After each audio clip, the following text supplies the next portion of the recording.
Purificación interior, purificación del interior de su alma. Cuando el Divino Maestro me liberó del mundo externo, entonces puso mano a purificar el interior y con voz interna me decía: ahora hemos quedado solos, no hay ya quien nos disturbe. ¿No estás ahora más contenta que antes que debías contentar a tantos y tantos?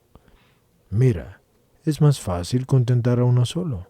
Debes hacer de cuenta que yo y tú estamos solos en el mundo. Prométeme ser fiel, y yo verteré en ti tales y tantas gracias que tú misma quedarás maravillada. Luego continuó diciéndome: sobre ti he hecho grandes designios, siempre y cuando tú me correspondas.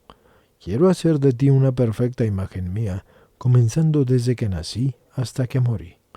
Yo mismo te enseñaré un poco cada vez el modo en cómo lo harás.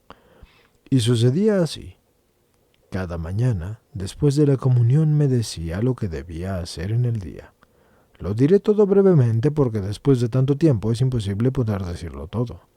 No recuerdo bien, pero me parece que la primera cosa que me decía que era necesaria para purificar el interior de mi corazón era el aniquilamiento de mí misma, y esto es la humildad. Y continuaba diciéndome: mira, para hacer que yo derrame mis gracias en tu corazón, quiero hacerte comprender que por ti nada puedes. Yo me cuido muy bien de aquellas almas que se atribuyen a ellas mismas lo que hacen, queriéndome hacer tantos hurtos de mis gracias. En cambio, con aquellas que se conocen a sí mismas, yo soy generoso en verter a torrentes mis gracias, sabiendo muy bien que nada refieren a ellas mismas. Me agradecen y tienen la estima que conviene. Viven con continuo temor de que si no me corresponden puedo quitarles lo que les he dado, sabiendo que no es cosa de ellas. Todo lo contrario en los corazones que apestan de soberbia. Ni siquiera puedo entrar en su corazón porque, inflado de ellos mismos, no hay lugar donde poderme poner. Las miserables no toman en cuenta mis gracias y van de caída en caída, hasta la ruina. Por eso quiero que en este día hagas continuos actos de humildad. Quiero que tú estés como un niño envuelto en pañales que no puede mover ni un pie para dar un paso, ni una mano para obrar, sino que todo lo espera de la madre. Así tú te estarás junto a mí como un niño, rogándome siempre que te asista, que te ayude, confesándome siempre tu nada, en suma, esperando todo de mí. Entonces buscaba hacer cuanto más podía para contentarlo, y me empequeñecía y me aniquilaba, y a veces llegaba a tanto de sentir casi deshecho mi ser, de modo que no podía obrar ni dar un paso, ni siquiera un respiro, si él no me sostenía.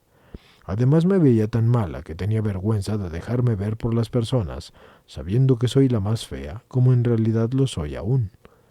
Así que por cuanto más podía, las rehuía y decía entre mí: oh, si supieran cómo soy mala, y si pudieran ver las gracias que el Señor me está haciendo, porque yo no decía nada a nadie, y que yo soy siempre la misma, oh, cómo me tendrían horror.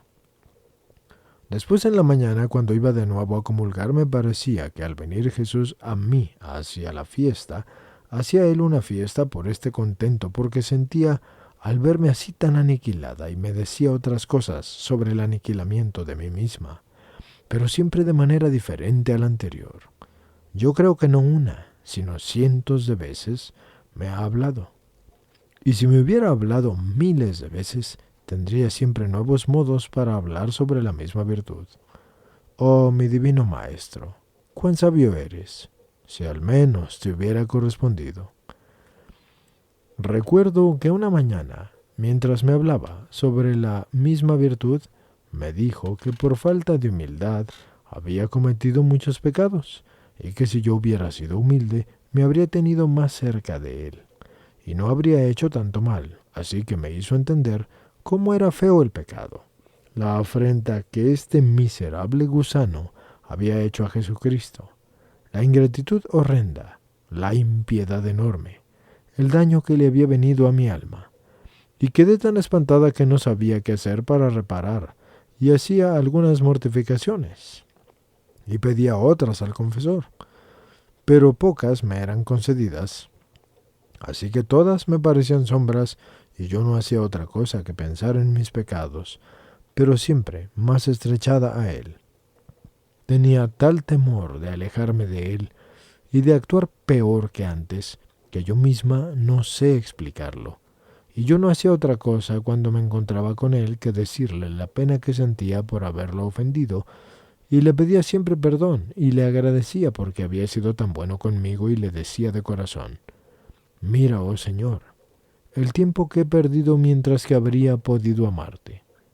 Entonces no sabía decir otra cosa que el grave mal que había hecho.